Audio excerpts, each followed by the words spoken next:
Então, meus irmãos, vamos lá? Continuando essa tarefa que me faz muito bem. Nosso cantinho da leitura, capítulo 20, livro Caminho, Verdade e Vida, Emmanuel, Chico Xavier. O Companheiro, capítulo 20. O Companheiro.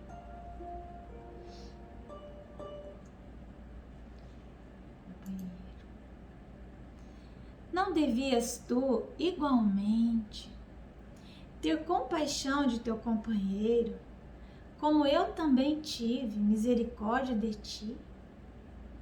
Jesus, Mateus 18, 33. Em qualquer parte, não pode o homem agir isoladamente, em se tratando da obra de Deus, que se aperfeiçoa em todos os lugares. O Pai estabeleceu a cooperação como o princípio dos mais nobres, no centro das leis que regem a vida. No recanto mais humilde, encontrarás um companheiro de esforço. Em casa, ele pode chamar-se pai ou filho. No caminho, pode denominar-se amigo ou camarada de ideal. No fundo, há um só Pai, que é Deus, e uma grande família que se compõe de irmãos. Se o Eterno encaminhou ao teu ambiente um companheiro menos desejável, tem compaixão e ensina sempre. Eleva os que te rodeiam. Santifica os laços que Jesus promoveu a bem de tua alma e de todos os que te cercam. Se a tarefa apresenta obstáculos, lembra-te das inúmeras vezes em que o Cristo já aplicou misericórdia ao teu espírito. Isso atenua as sombras do coração. Observa em cada companheiro de luta ou do dia uma bênção e uma oportunidade de atender ao programa divino acerca de tua existência. Há dificuldades e percalços, incompreensões e desentendimentos? Usa a misericórdia que Jesus já usou contigo, dando-te nova ocasião de santificar e de aprender. Então, aqueles que me acompanham vão se lembrar que eu sempre digo que eu gosto de estudar o Emmanuel e todas as obras de Joana também, André Luiz, numa sequência. Emmanuel especialmente vai falar para as nossas relações com o próximo. Enquanto André Luiz, o foco maior dele está nas nossas relações com a sociedade em geral, falando do nosso comportamento social, sociedade. André Luiz, eu e a sociedade. A verdade é essa, né? Claro que ele aborda as outras questões, mas há um eixo central, porque André Luiz fala de algo que é menos penoso de nós mudarmos, que é a nossa relação no trabalho, nossa relação na sociedade, nossa relação dentro do templo religioso, né? Emmanuel, ele já vai trabalhar mais a nossa relação com o outro, mas esse outro, aquele que está bem próximo. O companheiro, o que é um companheiro? É alguém que está nos acompanhando, seja no dia, às vezes é no dia, no evento, nós podemos encontrar alguém que de repente se torna nosso companheiro. E às vezes é penoso esse contato. Mas esse companheiro, ele estará no nosso lar, na nossa casa. é aquele companheiro da tarefa no templo, porque na casa espírita nós nos relacionaremos com muitas pessoas, mas tem aquelas com as quais estaremos mais intimamente ligados, são os nossos companheiros de tarefa, e onde nós talvez encontremos as nossas divergências de ideias, de opiniões, daquilo que das nossas crenças. Às vezes, a forma de dobrarmos um papel pode ser motivo de grande divergência, não é? O tom da nossa voz, a maneira como, enfim. Então, compaixão. Compaixão é uma palavra que nós ainda não acessamos todo o seu significado. A compaixão, ela não é sentir pena de ninguém. A compaixão é a nossa sensação no seu estado mais nobre.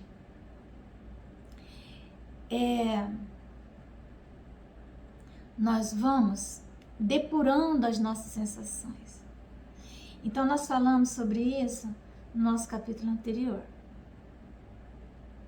Né? E nós vimos também no capítulo 19 o quanto o nosso personalismo pode criar divisões.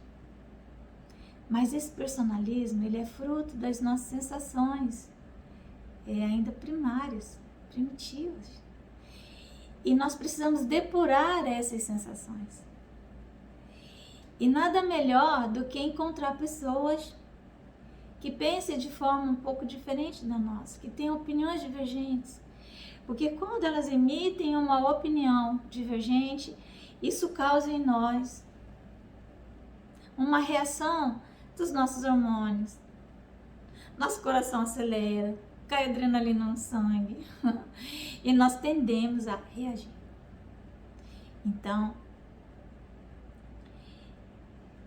quando conseguimos controlar o pensamento que se segue a uma sensação, porque a sensação gera o pensamento, que imediatamente vai gerar uma reação no mundo exterior, vai gerar um comportamento. Então, sensação, pensamento, comportamento. É assim: sensação, pensamento, comportamento. Então, quando nós conseguimos controlar o comportamento, isso causa um impacto na nossa sensação. Que ela diz: nossa, mas eu determinei um tipo de comportamento e veio outro. E conforme nós vamos repetindo esse padrão, nós vamos modificando a alquimia das nossas sensações, elas vão se depurando. Por isso que não ocorre depuração fora das nossas relações. Quanto mais penosa a relação, quanto mais nós conseguirmos controlar o nosso comportamento, mais nós vamos depurando as nossas sensações. Nós estamos dizendo aqui absolutamente de tortura, tortura doméstica, tortura moral, violência. Não. Evidentemente que se há um espinho no nosso dedo, nós temos que tirar o espinho. Né? No Livro dos Espíritos está lá: Deus não nos obriga a ficar junto com pessoas desagradáveis, mas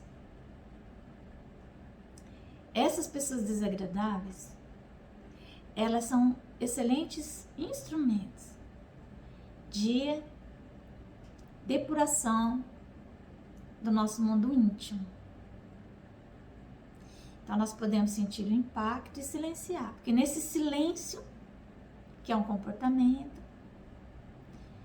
não significa que aquilo não nos atingiu, não nos afetou, mas significa que não vamos reagir a ele.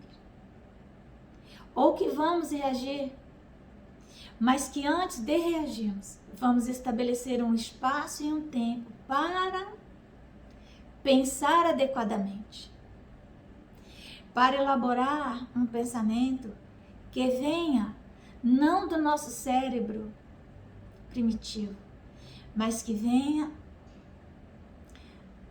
do nosso lóbulo frontal, da nossa capacidade de fazer análises adequadas. Então, quando conseguimos isso, nós vamos tendo condições de nos manter nos ambientes, porque se não conseguimos agir à altura do cristão, nós começaremos a abandonar os companheiros, abandonar as tarefas e dividir, quando o nosso trabalho deve ser sempre de reunir. Vamos meditar nisso? Vamos pensar na compaixão como essa sensação depurada.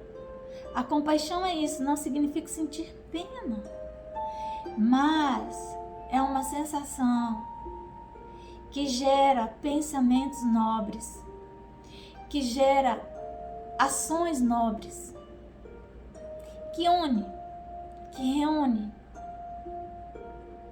que nos coloca em condições de continuar o caminho, a tarefa, seja onde for, com quem for. Meditar, compaixão, que Jesus nos abençoe.